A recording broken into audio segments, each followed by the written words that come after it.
तो आइए हम लोग इस वीडियो में देखेंगे साइंस के कुछ महत्वपूर्ण प्रश्न जो एग्जाम में बार बार पूछे जाते हैं। तो चलिए शुरू करते हैं।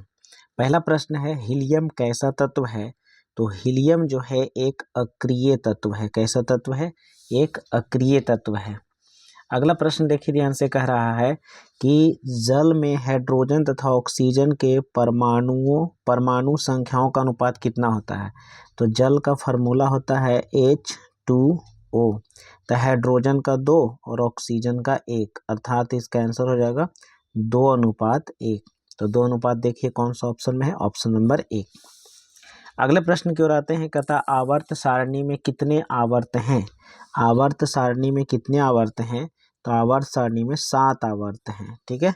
अच्छा, वर्ग आपसे पूछेगा आपसे वर्ग, या आपसे पूछ देगा समूह। तो वर्ग या समूह आपसे पूछे तो ये आधुनिक में यानी नया वाला में 18 है। ठीक है। अगला प्रश्न की ओर आते हैं। तो देखिए अगला प्रश्न कह रहा है, सिलिकॉन क्या है? सिलिकॉन क्या है? तो सिलिकॉन जो है एक उपधातु है। ठीक है, सिलिकॉन Si। अच्छा, इसी में अगर एक और प्रश्न इसमें पूछता है सिलिका, सिलिका पूछेगा ना, तो सिलिका हो जाएगा SiO2। तो सिलिका एक क्या है? तो एक कंपाउंड है, एक यौगिक है। ठीक है, एक यौगिक है। ठीक, यहाँ पर देखिए सिलिकॉन है, तो सिलिकॉन क्या है? तो उपधातु, और सिलिका रह गया तो क्या करेंगे? कंपाउंड यानी यौगिक हो जाएगा। अगला प्रश्न है OH। OH का क्रियाशील समूह का मूलक क्या है? तो OH किसको कहते हैं? एल्कोहल को। तो देखिए ऑप्शन नंबर में C हो गया, एल्कोहल। अच्छा, और भी देख लेते हैं। कीटोन का हो जाएगा CO, एल्डिहाइड का होता है CHO, है ना। एल्कोहल का आपको तो मिल गया ऑप्शन नंबर C। अगले प्रश्न की ओर बढ़ते हैं। तो कहता है प्रकृति में ऑक्सीजन का संतुलन कैसे बना रहता है? तो प्रकृति में ऑक्सीजन का संतुलन जो है वह प्रकाश संश्लेषण के द्वारा बना रहता है। अगले प्रश्न की ओर आते हैं। ये प्रश्न तो बहुत बार पूछा गया है एग्जाम में। कहता है कि पौधों में श्वसन क्रिया के अंतर्गत ATP के टूटने से कितनी ऊर्जा मुक्त होती है? तो 30.5 किलो जूल पर मोल। ये ऑप्शन नंबर आपका पहला ही सही हो जाएगा, और ये हमेशा पहला ही ऑप्शन में आता है। अगला प्रश्न है, मानव हृदय में कितने कोष्ठ होते हैं?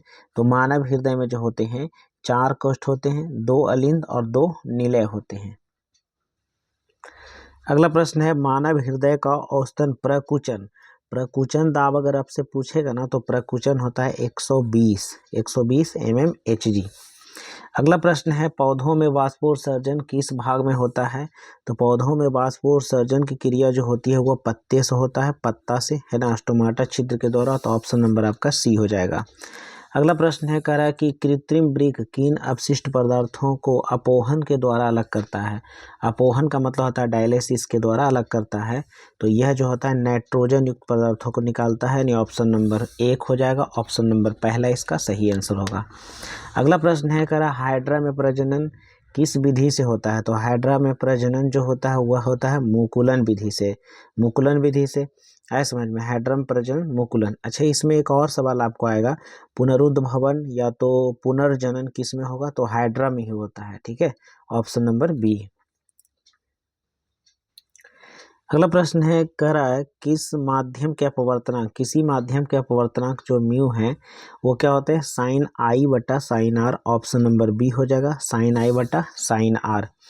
अगला प्रश्न है, दाढ़ी बनाने के लिए कौन दर्पण उपयुक्त है? तो दाढ़ी बनाने के लिए होता है अवतल दर्पण। कौन दर्पण? अवतल दर्पण होता है। अगला प्रश्न है, स्पेक्ट्रम में किस रंग की किरण का झुकाव सबसे अधिक होता है?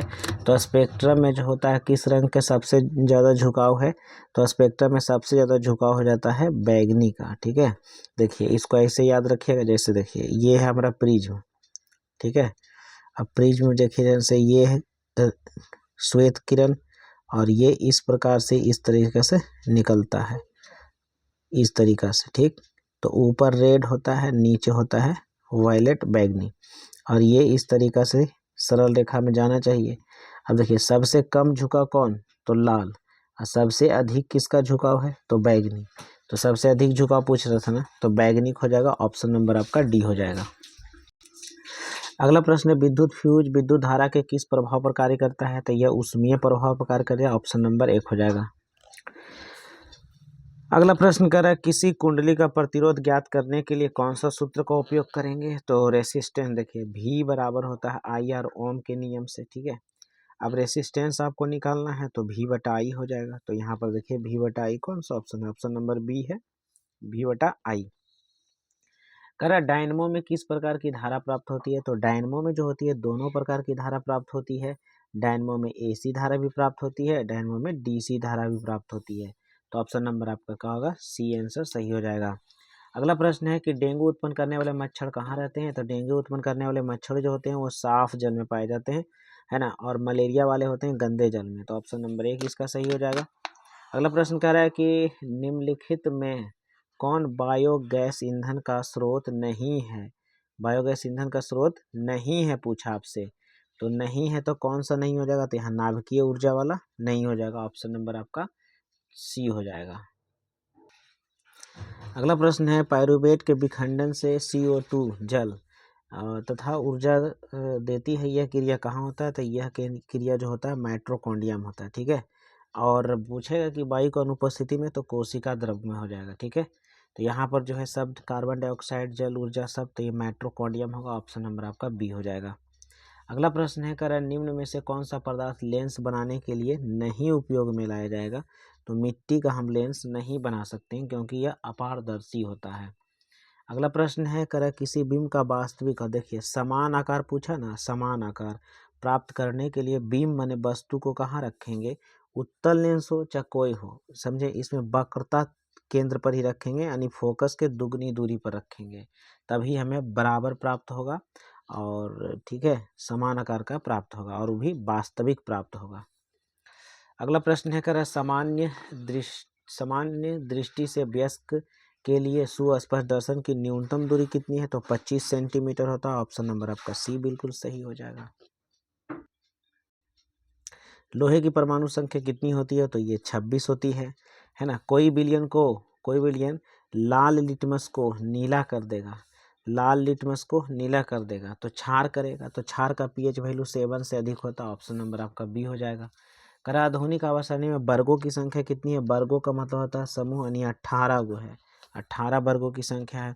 अगला प्रश्न कह रहा है CHO क्या है। तभी आपको बताए थे CHO एल्डिहाइड का है, ऑप्शन नंबर आपका ये हो जाएगा।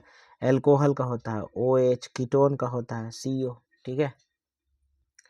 अगला प्रश्न करा कौन सा विद्युत परिपथ में विद्युत शक्ति को निरूपित नहीं करता है। तो नहीं वाला जब भी रहेगा ना तो उसमें R² देखिएगा, R² कहाँ पर है, देखिए ऑप्शन नंबर आपका बी में है, IR² इसमें नहीं होता है। अगला है विद्युत जनित्र उत्पन्न करने माने विद्युत धारा उत्पन्न करने की युक्ति को क्या कहते हैं। तो जनित्र कहते हैं। विद्युत धारा उत्पन्न किससे किया जाता है, तो जनित्र से किया जाता है। लघु पथन के समय में जो होता है धारा का मान क्या होता है, बहुत अधिक बढ़ जाता है, ऑप्शन नंबर आपका सी हो जाएगा। करा निम्नलिखित में से यहाँ पर है निम्नलिखित में से कौन तत्व जैव मात्रा का उदाहरण नहीं है। तो यहाँ नाभिकीय ऊर्जा होगा, यह जैव मात्रा का उदाहरण नहीं है। करा कोई तत्व ऑक्सीजन के साथ क्रिया कर उच्च गलनांक वाला यौगिक निर्मित करता है। तो इसका आंसर हमेशा हो जाएगा क्या, कैल्शियम।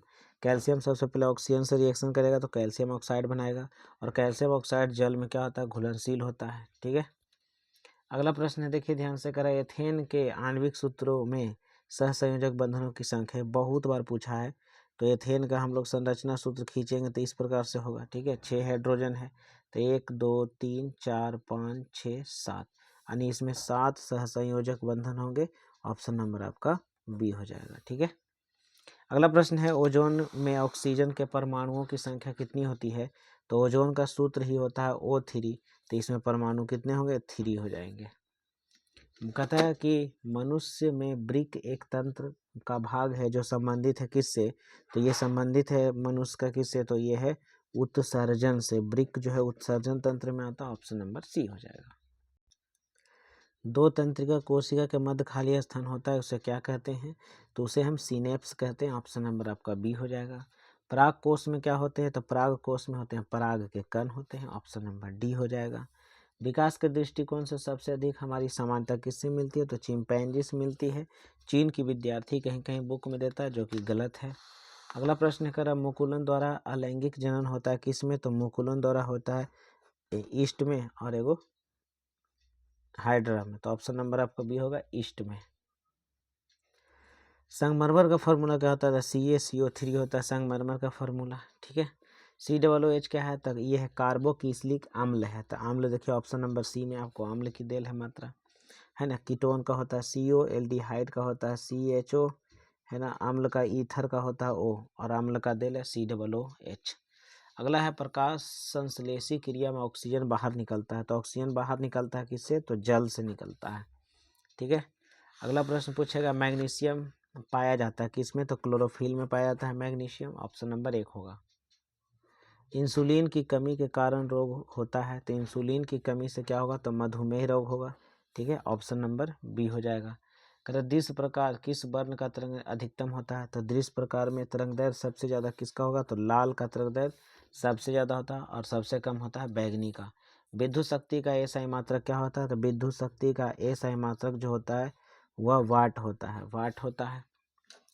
अगला विद्युत बल्ब का तंतु किसका बना होता है? तो विद्युत बल्ब का तंतु जो होता है टंगस्टन का बना होता है, ऑप्शन नंबर आपका सी होगा।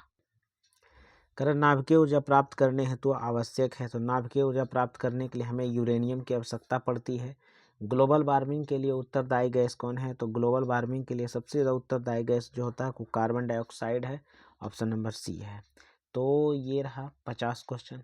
ऐसे ही करके धीरे धीरे करके बहुत सारे ऑब्जेक्टिव आपको देंगे, जिसके कारण ऑब्जेक्टिव आपका बिल्कुल सही हो जाएगा।